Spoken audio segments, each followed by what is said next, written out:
এই অধ্যায়ে আমরা ব্লেন্ড টুলটি নিয়ে আলোচনা করব। এটি অত্যন্ত গুরুত্বপূর্ণ একটি টুল।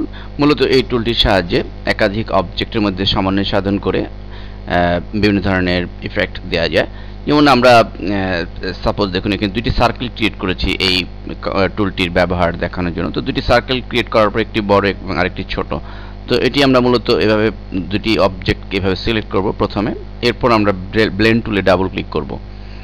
তো ব্লেন্ড টুলে ডাবল ক্লিক করার পরে আমাদের স্মুথ কালার প্রথম যেটি বাই ডিফল্ট রয়েছে এটি নর্মালি রয়েছে। তো এটি জাস্ট আমরা এই অবস্থায় ওকে বাটনে ক্লিক করব এবং আমরা এখন এই কমান্ডটিকে অ্যাপ্লাই করার জন্য প্রথমে বড় সার্কেলটিকে একটি ক্লিক করব মাঝখানে এবং এরপরে আমরা সেকেন্ড যেটি ছোটটি রয়েছে সেটিতে ক্লিক করব। ফলে আমরা দেখতে পাচ্ছি যে অলরেডি অনেকগুলি সার্কেল ক্রিয়েট হয়েছে পর্যায়ক্রমে বড় থেকে ছোট আকারে